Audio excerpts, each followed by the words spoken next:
নমস্কার প্রিয় শ্রোতা বন্ধুরা, রাধা কৃষ্ণ উইথ পিয়ালি চ্যানেলে আমি পিয়ালি আছি আজকে আপনাদের সাথে শ্রীমদ্ ভগবত গীতা পাঠ করে শোনানোর জন্য। প্রিয় শ্রোতা বন্ধুরা, আশা করছি আপনারা সবাই ভালো আছেন এবং সুস্থ আছেন। প্রিয় শ্রোতা বন্ধুরা, আজকের আলোচ্য বিষয়বস্তু ত্রয়োদশ অধ্যায় প্রকৃতি পুরুষ ও বিবেক যোগের পঞ্চম শ্লোক, অর্থাৎ পঞ্চম শ্লোকে ভগবান কি বলছেন, ভগবান শ্রীকৃষ্ণ কি বলছেন, আসুন তার যথাযথ ব্যাখ্যা করেছেন। ভগবান বলছেন, ঋষিভি বহুধা গীতং ছন্দোভি বিবিধে পৃথক ব্রহ্মসূত্র পদেশ্চৈব হেতুমথি বিনিশ্চিতে। এই যে কথাটি বলল, অনুবাদে কি বলছেন? অনুবাদে বলছেন, এই ক্ষেত্র ও ক্ষেত্রজ্ঞের জ্ঞান ঋষিগণ কর্তৃক বিবিধ বেদ বাক্যের দ্বারা পৃথক ও পৃথকভাবে বর্ণিত হয়েছে। বেদান্ত সূত্রে তা বিশেষভাবে যুক্তিযুক্ত সিদ্ধান্ত সহকারে বর্ণিত হয়েছে। তাহলে যে বেদান্ত সূত্রে তা কিন্তু বিশেষভাবে যুক্তিযুক্ত সিদ্ধান্তে কিন্তু সহকারে বর্ণিত হয়েছে, এটা বলা হয়েছে। তাৎপর্য কি বলা হচ্ছে? তাৎপর্য বলা হচ্ছে যে এখানে এই যে তত্ত্বজ্ঞানে বিশ্লেষণ করার বিষয়ে পরমেশ্বর ভগবান শ্রীকৃষ্ণের সর্বশ্রেষ্ঠ শিক্ষক। তাহলে এই যে তত্ত্বজ্ঞান বিশ্লেষণ করার বিষয়ে পরমেশ্বর ভগবান শ্রীকৃষ্ণের সর্বশ্রেষ্ঠ শিক্ষক। তবু চিরাচরিত প্রথার অনুসারে, এই যে চিরাচরিত যে প্রথা তার অনুসারে পণ্ডিত ও আচার্যরা সর্বদাই পূর্বতন আচার্যদের নজির দিয়ে থাকেন। আত্মা ও পরমাত্মা সম্পর্কে অত্যন্ত বিতর্কমূলক দ্বৈত ও অদ্বৈতবাদ ব্যাখ্যা করতে গিয়ে ভগবান শ্রীকৃষ্ণ সবচেয়ে গ্রহণযোগ্য প্রামাণ্য গ্রন্থ বেদান্ত শাস্ত্রের উল্লেখ করেছেন। প্রথমে তিনি বলেছেন যে বিভিন্ন ঋষিদের মত অনুসারে ভগবানের পরে সমস্ত ঋষিদের মধ্যে বেদান্ত সূত্রের প্রণেতা ব্যাসদেব হচ্ছে একজন মহর্ষি এবং বেদান্ত সূত্রের দ্বৈতবাদকে পূর্ণরূপে ব্যাখ্যা করা হচ্ছে। এবং প্রিয় শ্রোতা বন্ধুরা, এখানে ব্যাসদেবের পিতা পরাশর মুনিও ছিলেন একজন মহর্ষি এবং তার প্রণীত ধর্মশাস্ত্রে তিনি লিখেছেন যে অহং তুং চ তথান্য, আমরা, আপনি, আমি এবং অন্য সমস্ত জীব এই যে জড়দেহে থাকলেও জড়াতীত। এখন আমরা আমাদের বিভিন্ন কর্ম অনুসারে জড় জগতের এই যে তিনটি গুণের মধ্যে প্রতীত হয়েছি। তার ফলে কেউ উচ্চ স্তরে আছে, আবার কেউ নিম্ন স্তরে আছে। অজ্ঞানতার ফলে এই যে উচ্চ ও নিম্ন প্রকৃতির বিদ্যমান হয় এবং অগণিত জীবের মধ্যে তা প্রকাশিত হয়েছে। কিন্তু পরমাত্মা যিনি অচ্যুত, তিনি কখনোই এই যে তিন গুণের দ্বারা কুলুষিত হন না এবং তিনি গুণাতীত। তেমনি আদি বেদে, বিশেষ করে কঠোপনিষদে আত্মা, পরমাত্মা ও দেহের পার্থক্য নিরূপণ করা হয়েছে। বহু মুনি ঋষি এই বিষয়ে ব্যাখ্যা করেছেন যে, এবং পরাশর মুনিকে তাদের মধ্যে প্রধান বলে গণ্য করা হয়ে থাকে।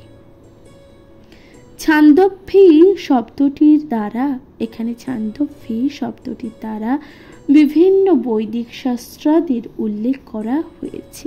যেমন যেমন যজুর্বেদের একটি শাখা তৈত্তরীণ উপনিষদে প্রকৃতি, এই যে জীব ও সত্তা বা জীব ও সত্তা ও পরমেশ্বর ভগবানের বর্ণনা দেওয়া হয়েছে।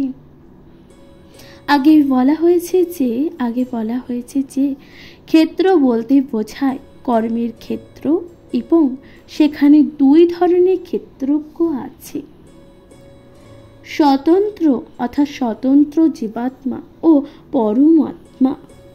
তৈত্তরীণ উপনিষদে বলা হয়েছে যে তৈত্তরীণ উপনিষদে কি বলা হয়েছে, ব্রহ্মপুচ্ছং প্রতিষ্ঠা, অর্থাৎ পরমেশ্বর ভগবানের অন্নময় নামে একটি শক্তির প্রকাশ হয়,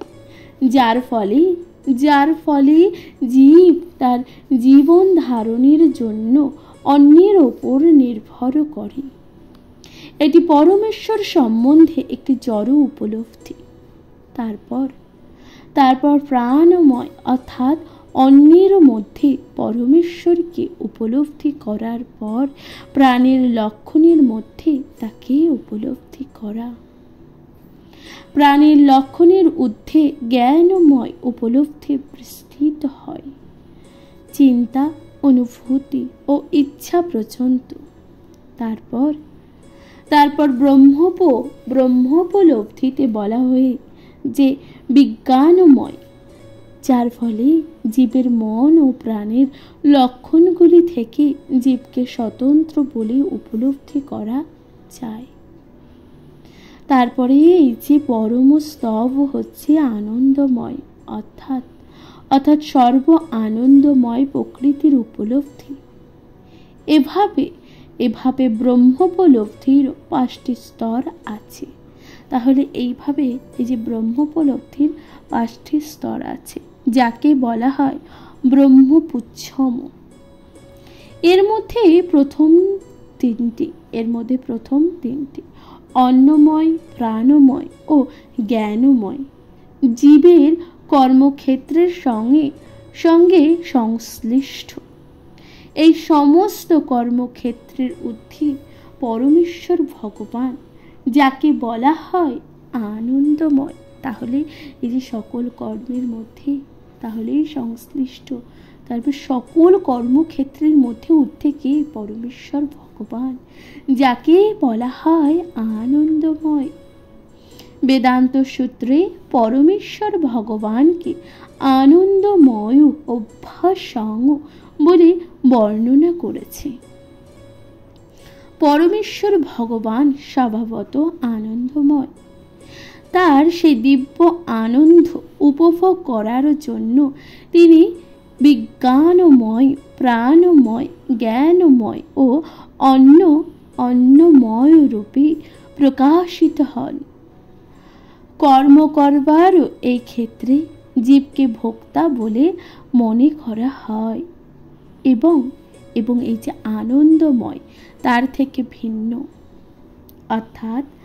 অর্থাৎ জীব যদি আনন্দময়ের সেবায় ব্রতী হয়, তার সঙ্গে যুক্ত হয়ে আনন্দ লাভের প্রয়াসী হয়, তাহলে তার অস্তিত্ব সার্থক হয়। পরমক্ষেত্রজ্ঞ রূপে জীব রূপ, অধস্তন ক্ষেত্রজ্ঞ রূপে এবং কর্মক্ষেত্রের প্রকৃত রূপে পরমেশ্বর ভগবানের এটি হচ্ছে প্রকৃত আলেখ্য। এই তত্ত্ব হৃদয়ঙ্গম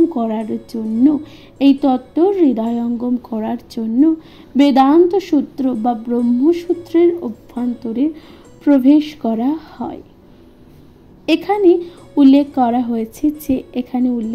হয়েছে যে ব্রহ্মসূত্রের অনুশীলন বা অনুশাসনগুলি কার্য ও কার্যকারণ অনুসারে অতি সুচারুভাবে সাজানো হয়েছে। কতগুলো সূত্রে হচ্ছে নবিশদ ও শ্রুতে, নাত্মা শ্রুতে এবং পরাতত্ত্ব শ্রুতে।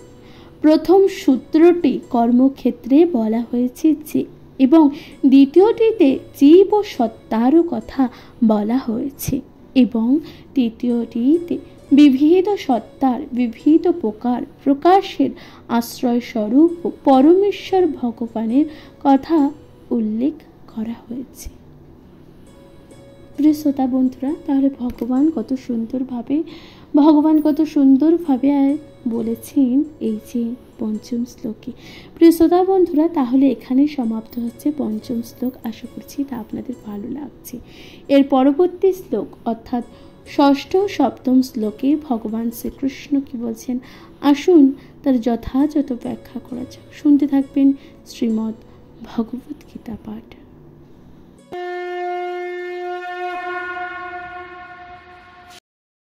নমস্কার প্রিয় শ্রোতা বন্ধুরা, শ্রীমদ্ ভগবত গীতার ত্রয়োদশ অধ্যায় অর্থাৎ ষষ্ঠ এবং সপ্তম শ্লোকে ভগবান কি বলছেন?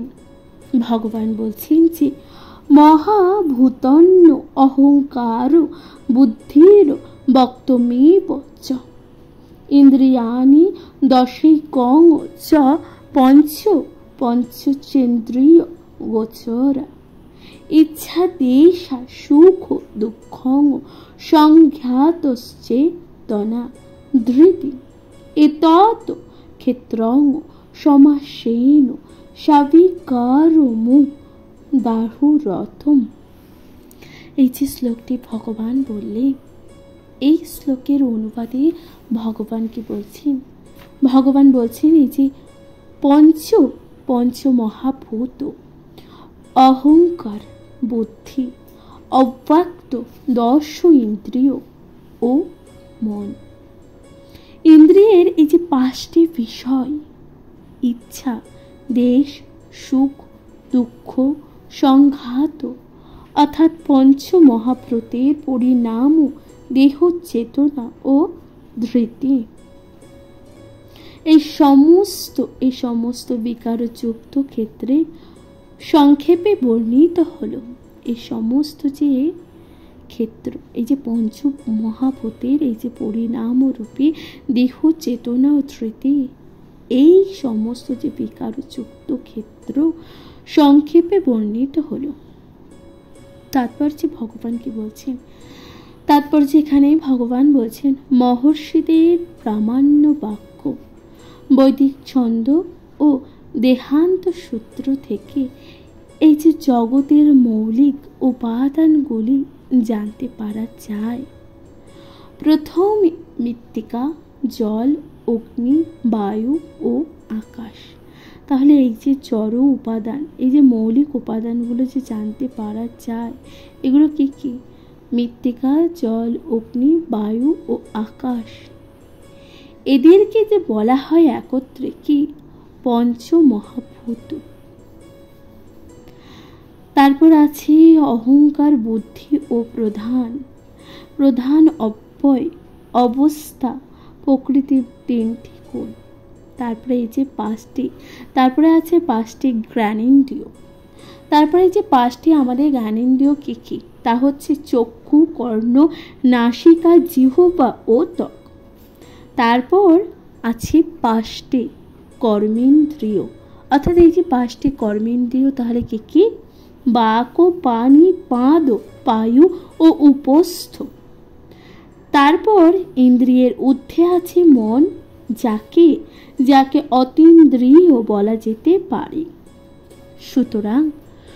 সুতরাং মনকে নিয়ে ইন্দ্রিয়ের সংখ্যা হচ্ছে 11। তারপর আছে পাঁচটি ইন্দ্রিয়ের বিষয় ও তন্মাত্র, সেগুলো কি কি?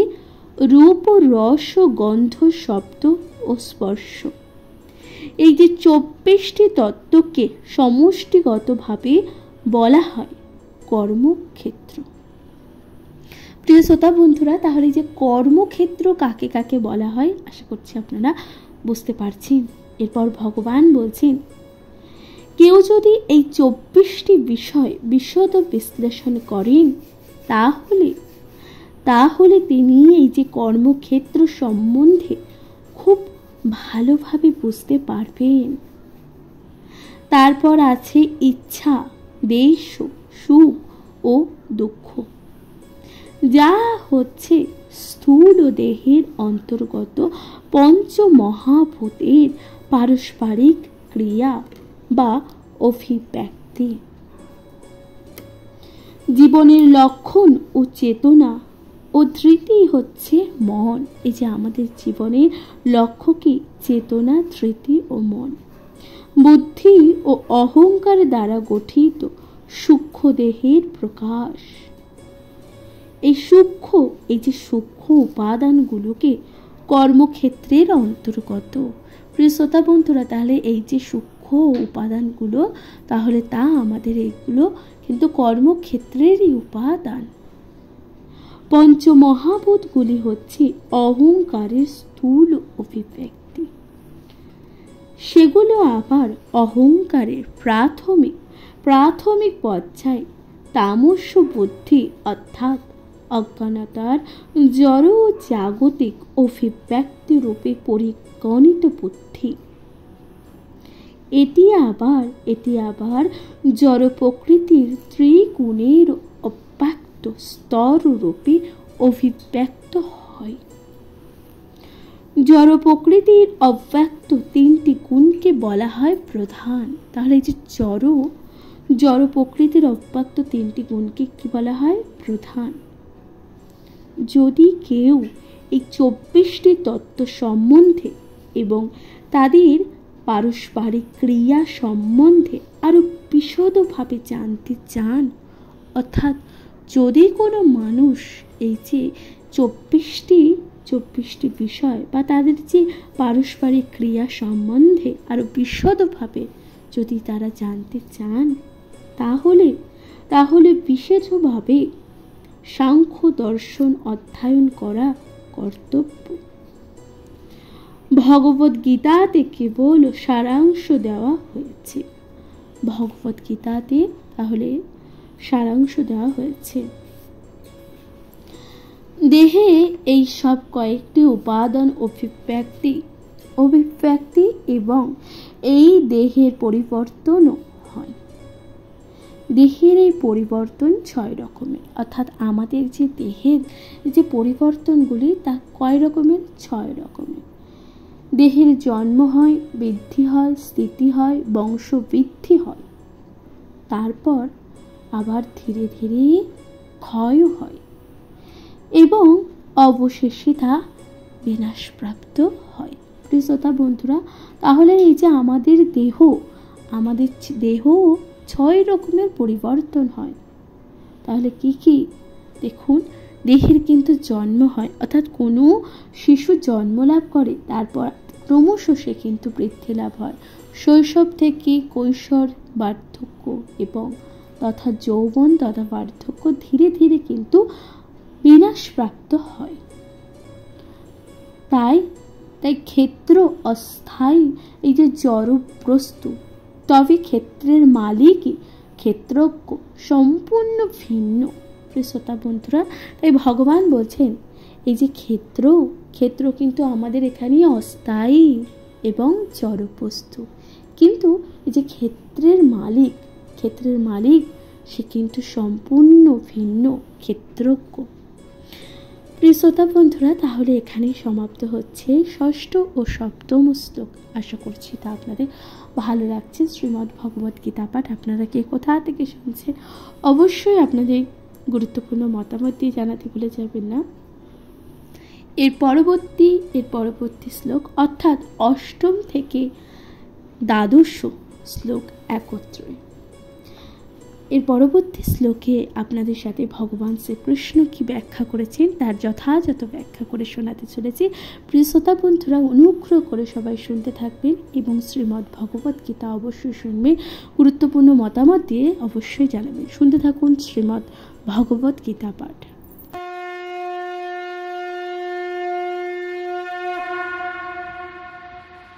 নমস্কার প্রিয় শ্রোতা বন্ধুরা, শ্রীমদ্ ভগবত গীতার 13শ অধ্যায় অর্থাৎ প্রকৃতি পুরুষ ও বিবেক যোগের 8ম থেকে 12শ শ্লোক একত্রে। এই শ্লোকটি একটু বৃহৎ হতে চলেছে। প্রিয় শ্রোতা বন্ধুরা, অনুগ্রহ করে আপনারা অবশ্যই তা শুনবেন এবং শ্রবণ করবেন এবং আপনাদের গুরুত্বপূর্ণ মতামত অবশ্যই জানাবেন। প্রিয় শ্রোতা বন্ধুরা, তাহলে শ্লোকে প্রারম্ভে ভগবান কি বলছেন? ভগবান বলছেন, অমানিত্য মদস্থিত হিংসা খান্তি রাজ বম আচার্যম প উপসন শৌচং হস্তই আত্মা বৃণী গ্রহ। এটা বলছে অষ্টম শ্লোকে। এরপর ভগবান নবম শ্লোকে কি বলছেন? ইন্দ্রিয়ার্থেষু বৈরাগ্য মনো অহংকার এবচ জন্ম মৃত্যু জরা ব্যাধি দুঃখ দোষানুদর্শনম। এটা বলছি ভগবান নবম শ্লোকে। দশম শ্লোকে ভগবান কি বলছেন? ভগবান বলছেন, অশক্তি রণভিঙ্গম পুত্র দ্বার গৃহাদ্রেষু নৃত্যং চ সমচিত্তস্ত মৃষ্ঠা নিষ্ঠ পৌত্রিতুষ। এটা বলছি দশম শ্লোকে। এরপর একাদশ শ্লোকে ভগবান কি বলছেন? ভগবান বলছেন, মই চাণক্য চানুন্য যোগেন ভক্তির ভক্তির ব্যভিচারিণী বিবিত্ত দেশ সেদ্বিত্তম মতি মরতি অর্জুন সংশোতি। এটা বলছে একাদশ শ্লোকে। এরপর দ্বাদশ শ্লোকে ভগবান কি বলছেন? দ্বাদশ শ্লোকে ভগবান বলছেন, আধ্যাত্ম জ্ঞান নিত্যনম তত্ত্বজ্ঞানার্থ দর্শনম এত জ্ঞান ন মিতি প্রক্তম জ্ঞানং যদুত্ত অন্যথা। এটা বলছে ভগবান দ্বাদশ শ্লোকে। তাহলে এর অনুবাদে ভগবান কি বলছেন? ভগবান বলছেন যে অমানিত্য দন্ত শূন্যতা অহিংস সহিষ্ণু সহিষ্ণুতা সরলতা সদ্গুরুর সেবা শৌচ শৈথ এবং আত্মসংযম ইন্দ্রিয় বিষয় বৈরাগ্য অহংকার শূন্যতা, এই যে জন্ম মৃত্যু চরা ব্যাধি রূপী দুঃখাদিতে দোষ দর্শন আসক্তি শূন্যতা শ্রীপুত্র গৃহাদিতে অভিনে বেশত রহিত সুখ দুঃখে সমচিত্তস্ত আমার প্রতি অন্যান্য ও অভ্যবিচারিণী ভক্তি নির্জন স্থান ও প্রিয়তা জনাকৃণ স্থানে অরুচি আধ্যাত্মজ্ঞানী নিত্যস্থ বুদ্ধি এবং তত্ত্বজ্ঞানের প্রয়োজনীয় অনুসন্ধান এই সমস্ত জ্ঞান বলে কথিত হয় এবং তার বিপরীতে সব কিছুই অজ্ঞান। এ কথা ভগবান বলছেন। প্রিয় শ্রোতা বন্ধুরা, এরপর তাৎপর্যে ভগবান কি বলছেন? তাৎপর্যে ভগবানও বলছেন যে দেখুন, যথার্থ জ্ঞান লাভের এই যে প্রক্রিয়াকে অনেক সময় অল্প বুদ্ধি সম্পন্ন মানুষেরা কর্মক্ষেত্রে পারস্পরিক ক্রিয়া বলে মনে করে, কিন্তু প্রকৃতপক্ষে এটা যথার্থ জ্ঞান লাভের পন্থা। এই পন্থা অবলম্বন করার মাধ্যমে কেবল পরম তত্ত্ব জ্ঞান লাভ করা সম্ভব হতে পারে। এটি 24টি মৌলিক তত্ত্বেরও পারস্পরিক ক্রিয়া নয়, যা পূর্বেই আলোচনা করা হয়েছে। প্রকৃতপক্ষে এটি ওই যে উপাদানগুলি বন্ধন থেকে মুক্ত হবার প্রক্রিয়া। 24টি তত্ত্বেরও দ্বারা গঠিত একটি পিঞ্জরের মতন দেহেরও মধ্যে দেহধারী আত্মা আবদ্ধ হয়ে আছে এবং এখানে বর্ণিত জ্ঞান অর্জনের পন্থাই এর থেকে মুক্ত হবার একমাত্র উপায়। জ্ঞান লাভের যে সমস্ত পন্থা এখানে বর্ণনা করা হয়েছে তার মধ্যে সবচেয়ে গুরুত্বপূর্ণ অংশটি একাদশ শ্লোকের প্রথম ছত্রে বর্ণনা করা হয়েছে। তাহলে প্রথম ছত্রে কি বর্ণনা করা হয়েছে? বলা হচ্ছে যে মই চানন্য যোগেন ভক্তির ব্যভিচারিণী, এই জ্ঞান পরিণামে ভগবানের প্রতি অন্যান্য ভক্তিতে পর্যবসিত হয়। সুতরাং যদি ভগবানের প্রতি ভক্তি লাভ না করে বা লাভও করার প্রয়াসে না হয়, তাহলে অন্য 19টি গুণের কোনো গুরুত্বই থাকে না। এই কথা বলছেন ভগবান।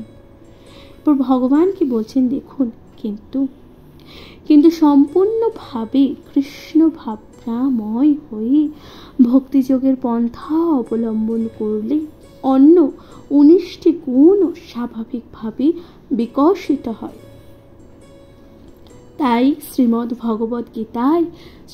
ভগবদ গীতায় বলা হয়েছে যে যশান্তি ভক্তি ভর্গ বোধ কিঞ্চন সর্বে গুণস্তত্র সমাসতে সুরা, অর্থাৎ যিনি ভগবত সেবার পর্যায়ে উপনীত হয়েছেন তার মধ্যে জ্ঞানের সকল প্রকার সদ্গুণে বিকশিত হয়।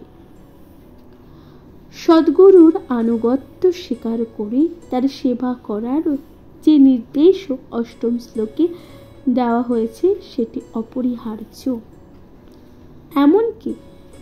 এমনকি যারা ভক্তিযোগে ভগবানের সেবা করেছেন তাদের পক্ষে এটি সবচেয়ে গুরুত্বপূর্ণ। সদ্গুরুর আনুগত্য স্বীকার করার মাধ্যমে এই যে পারমার্থিক জীবনের শুরু হয়। পরমেশ্বর ভগবান শ্রীকৃষ্ণ স্পষ্টভাবে এখানে বলেছেন যে এই যে জ্ঞানীর এই পন্থায় যথেষ্ট পন্থা, এছাড়া যদি অন্য কোনো পন্থার কল্পনা করা হয় তাহলে তা হবে মূর্খতা ছাড়া আর কিছুই নয়। প্রিয় শ্রোতা বন্ধুরা, ভগবান কত সুন্দরভাবে ব্যাখ্যা করছেন। এরপর ভগবান বলছেন যে জ্ঞানের উল্লেখ এখানে করা হয়েছে তার বিষয়গুলি এইভাবে বিশ্লেষণ করা যেতে পারে। অমানিত্বের অর্থ অপরের কাছ থেকে সম্মান লাভের আকাঙ্ক্ষা করে আত্মতৃপ্তির জন্য উদ্বিগ্ন হওয়া উচিত নয়। বৈষয়িক জীবনে আমরা অপরের কাছ থেকে এই যে মান সম্মান পাওয়ার জন্য খুব আগ্রহী হই, কিন্তু যিনি পূর্ণ জ্ঞান লাভ করেছেন, যিনি উপলব্ধি করতে পেরেছেন যে তার এই যে জড় দেহটি তার স্বরূপ নয়, তার কাছে জড় দেহগত সম্মান ও অসম্মান উভয় নিরর্থক। জড় জাগতিক এই মোহের প্রতি ললায়িত হওয়া উচিত নয়।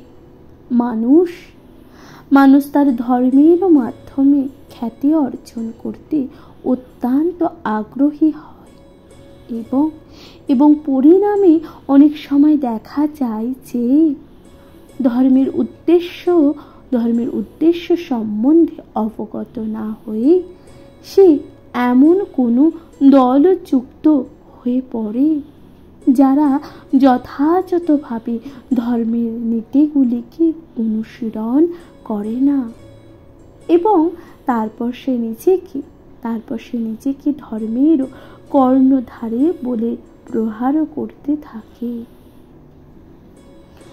পারমার্থিক তত্ত্ব জ্ঞান লাভে কে কতটা উন্নতি সাধন করেছে তা এই সমস্ত বিষয়গুলির মাধ্যমে বিচার করা যায়।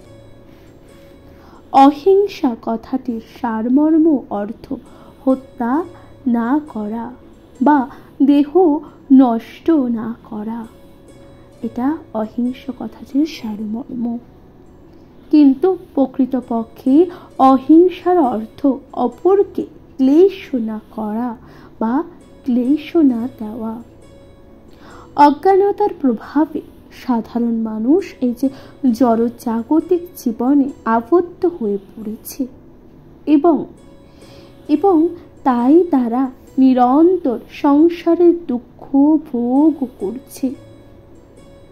সুতরাং মানুষকে যদি পারমার্থিক জ্ঞানের স্তরে উন্নতি না করা হয়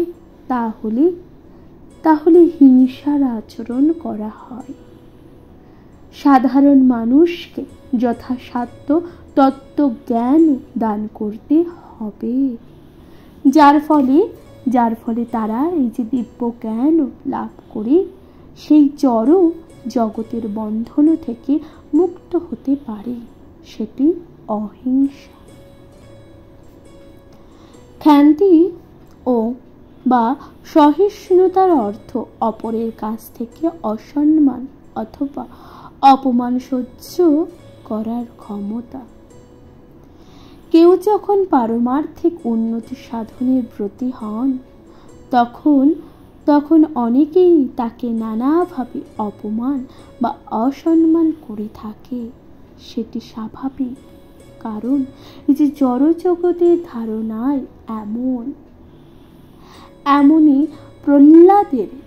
প্রহ্লাদের মতন একটি শিশু যিনি 5 বছর বয়সে পারমার্থ সাধনে ব্রতী হয়েছিলেন বলে তার পিতাই তার ভক্তির পথে সবচেয়ে বড় শত্রু হয়ে দাঁড়িয়েছিলেন। তাহলে এখানে কিন্তু ভক্ত প্রহ্লাদের কথা বলা হচ্ছে প্রিয়শ্রোতা বন্ধুরা। এবং নানাভাবে তার অনিষ্ট করারও চেষ্টা করেছিল। তার পিতা নানাভাবে তাকে হত্যা করারও চেষ্টা করেছিল, কিন্তু প্রহ্লাদ তার সমস্ত অত্যাচার সহ্য করেছিলেন। সুতরাং এই যে পারমার্থিক জীবনে অগ্রসর হবার পথে নানান রকম প্রতিবন্ধকতা আসতে পারে, কিন্তু সেগুলো সহ্য করতে হবে এবং দৃঢ় সংকল্পের সঙ্গে এগিয়ে যেতে হবে। প্রিয় শ্রোতা বন্ধুরা, এরপর ভগবান বলছেন সরলতার অর্থ কূটনীতি না করা বা নিষ্কপট হওয়া, যাতে শত্রুর কাছে যথার্থ সত্য খুলে বলা যায়। সেই জন্য গুরু গ্রহণ করা একান্তই প্রয়োজন, কারণ সদ্গুরুর কাছ থেকে শিক্ষালাভ না করলে পারমার্থিক জীবনে অগ্রসর হওয়া যায় না। নম্রতা ও বিনয়ের সঙ্গে সদ্গুরুর সমীপবিত্র হতে হয় এবং সর্বতোভাবে তার সেবা করতে হয়, যাতে তার সন্তুষ্টি বিধানের মাধ্যমে তার আশীর্বাদ লাভ করা যায়।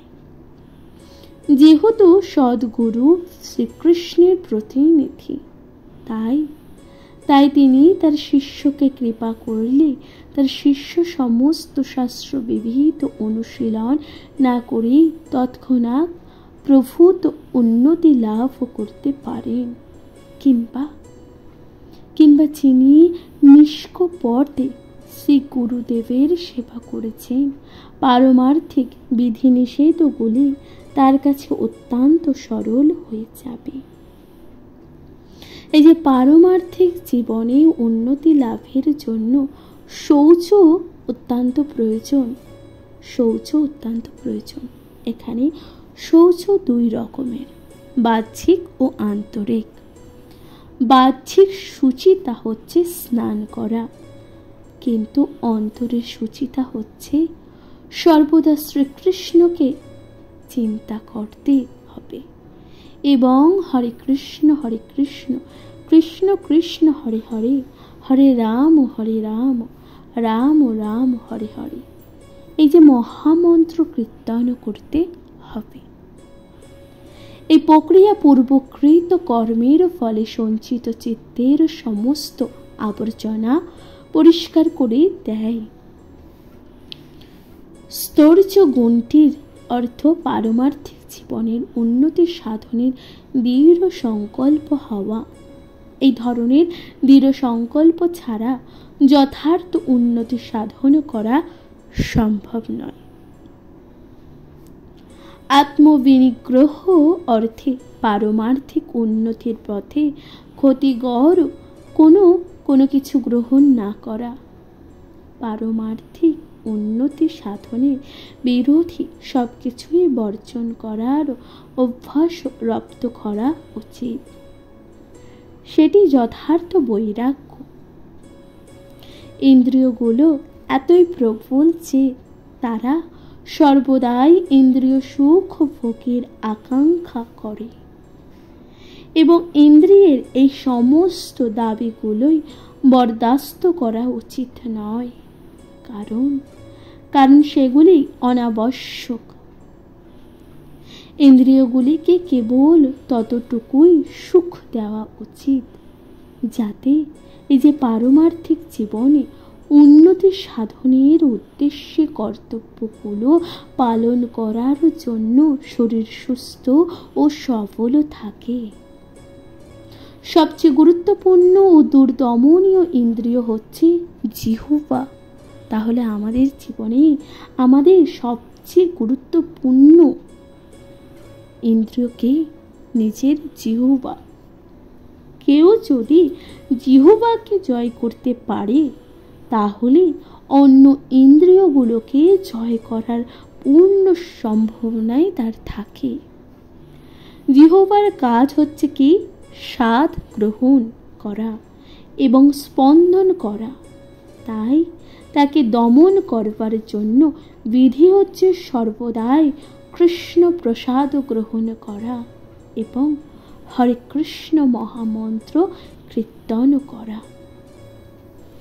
দর্শনেন্দ্রিয়র চক্ষুকে জয় করতে বা করার পন্থা হচ্ছে শ্রীকৃষ্ণের এই যে অপূর্ব সুন্দর রূপ ছাড়া তাকে আর কিছুই দেখতে না দেওয়া। তার ফলে এই যে দর্শনেন্দ্রিয়র চক্ষু সংযত হয়, তেমনি শ্রবণেন্দ্রিয় সর্বদাই কৃষ্ণ কথা শ্রবণে এবং ঘ্রাণেন্দ্রিয়কে শ্রীকৃষ্ণ চরণে অর্পিত ফুলের ঘ্রাণ গ্রহণে নিযুক্ত রাখতে হবে। এটি ভক্তি যোগের পন্থা। এখানে বুঝতে পারা যায় যে শ্রীমদ্ ভগবত গীতায় কেবল ভক্তি তত্ত্ব বিজ্ঞানেই উপস্থাপনা করছে। শ্রোতা বন্ধুরা, এরপর ভগবান কি বলছেন? ভগবান বলছেন ভক্তি মুখ্য উদ্দেশ্য। ভগবত গীতারও কিছু নির্বোধ ভাষ্যকারেরা ভগবত গীতার ভ্রান্ত ভাষ্য রচনা করে পাঠককে বিভ্রান্ত করার চেষ্টা করে, কিন্তু ভগবত গীতার ভগবত ভক্তি ছাড়া অন্য কোনো কিছুই উল্লেখ করা এখানে হয়নি।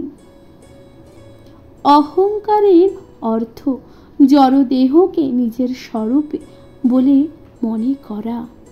এই যে জড়দেহটির স্বরূপ বলে মনে না করা বা মনে না করি আত্মাকে স্বরূপ বলে জানায় যথার্থ অহংকার। অহংকার থাকবে, মিথ্যা অহংকার কিন্তু বর্জনীয়। ভগবান বলছেন এই যে মিথ্যা অহংকার করা তা আমাদের বর্জন করা উচিত, কিন্তু যথার্থ অহংকার বর্জনীয় নয়। বৈদিক শাস্ত্রে অর্থাৎ বৃহদারণ্য উপনিষদে বলা হয়েছে যে অহং ব্রহ্মাণি, আমি ব্রহ্ম, আমি আত্মা। এই আমি হচ্ছে আত্মানুভূতি এবং আত্মানুভূতি আত্ম উপলব্ধির মুক্ত অবস্থাতে বর্তমান থাকে। আমি সম্বন্ধে এই অনুভূতিকে বলা হয় অহংকার। কিন্তু এই আমি যখন জড় দেহে আরোপ করা হয় তখন তা মিথ্যা অহংকার। কিন্তু এই যে আত্মানুভূতি যখন বস্তুতে বা আত্মাতে প্রয়োগ করা হয়, তখন সেটি যথার্থ অহংকার। অনেক দার্শনিক বলেন আমাদের অহংকার বর্জন করা উচিত, কিন্তু আমাদের এই অহংকার আমরা ত্যাগ করতে পারি না, কারণ অহংকার আমাদের পরিচয়। তবে অবশ্যই আমাদের এই যে জড়দেহের মিথ্যা পরিচয় পরিত্যাগ করতে হবে। ভগবান এরপর বলছেন, জন্ম, মৃত্যু, জরা ও ব্যাধি সমন্বিত এই যে সুখ দুঃখ দুর্দশার কথা বোঝারও চেষ্টা করা উচিত। বিভিন্ন বৈদিক শাস্ত্রে জন্ম ও জন্ম সম্বন্ধে বর্ণনা করা হয়েছে। জন্মের পূর্বে মাতৃজঠকে শিশুর অবস্থান যে কত দুঃখময়, শ্রীমদ্ ভগবদ গীতায় অতি স্পষ্টভাবে বর্ণনা করা হয়েছে। জন্ম যে কত ক্লেশদায়ক তা পূর্ণরূপে জানতে হবে। মাতৃজঠকে যে কি পরিণাম দুঃখ দুর্দশা আমরা ভোগ করেছি তা ভুলে যাওয়ার ফলে আমরা এই যে জন্ম মৃত্যুর আবর্ত থেকে নিস্তার পাওয়ার কোনো সমাধানই করি না।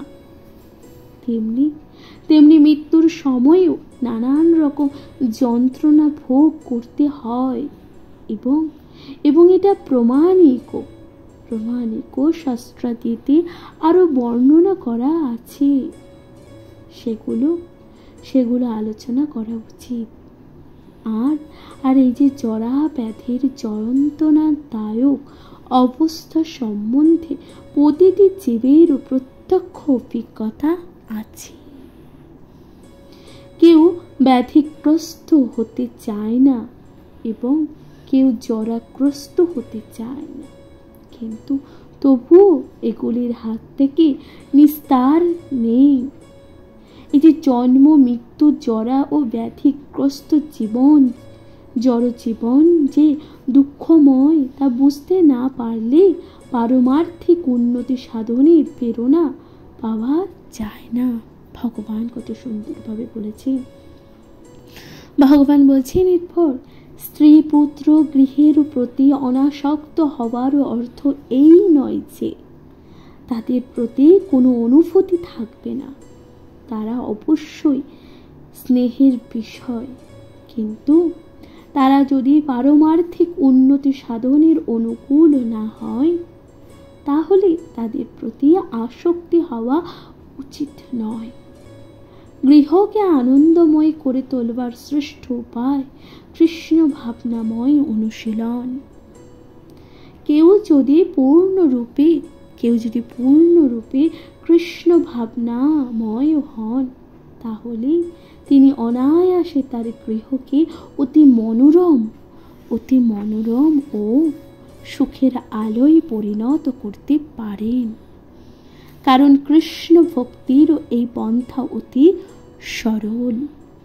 কেবলমাত্র প্রয়োজন হরে কৃষ্ণ কৃষ্ণ কৃষ্ণ হরে হরে, হরে রাম রাম রাম হরে হরে। এই যে হরে কৃষ্ণ, এই যে মহামন্ত্র কীর্তন করা এবং কৃষ্ণ প্রসাদ গ্রহণ করা, তাই ভগবান কি বলছেন দেখুন, আমি ভগবান, সেই জন্যই আমি জ্ঞানের সূচনায় হচ্ছে অমানিত্য। সকলের উচিত নর্ম হওয়া এবং সর্ব অবস্থাতেই নিজেকে ভগবানের নিয়ন্ত্রণাধীন বলে মনে করা। পরমেশ্বর ভগবানের আধিপত্য স্বীকার না করে বিদ্রোহী হবার ফলে আমরা এই যে জড় প্রকৃতির অধীনস্থ হয়ে পড়েছি। এই তত্ত্ব সম্বন্ধে অবগত হয়ে তার প্রতি দৃঢ় বিশ্বাস থাকা উচিত। প্রিয় শ্রোতা বন্ধুরা, তাহলে এখানেই সমাপ্ত হচ্ছে শ্রীমদ্ ভগবদ গীতার ৮ম থেকে ১২শ অধ্যায় শ্লোক। প্রিয় শ্রোতা বন্ধুরা, আশা করছি তা আপনাদের ভালো লাগছে। শ্রীমদ্ ভগবত গীতা আপনারা কি কোথা থেকে শুনছেন অবশ্যই আপনাদের গুরুত্বপূর্ণ মতামত দিয়ে জানাতে ভুলে যাবেন না। চ্যানেলে প্রথমবার শুনে থাকলে অবশ্যই চ্যানেলটিকে সাবস্ক্রাইব করে দেবেন, লাইক কমেন্ট শেয়ার করে অবশ্যই পাশে থাকবেন। প্রিয় শ্রোতা বন্ধুরা, তাহলে আজকের মতন এখানেই জানাচ্ছি বিদায়। ভালো থাকবেন, সুস্থ থাকবেন এবং চ্যানেলে প্রথমবার হলে অবশ্যই চ্যানেলটিকে সাবস্ক্রাইব করে দিতে ভুলে যাবেন না, লাইক কমেন্ট শেয়ার করে অবশ্যই পাশে থাকবেন। প্রিয় শ্রোতা বন্ধুরা, আজকের মতন জানাচ্ছি এখানে বিদায়। নমস্কার।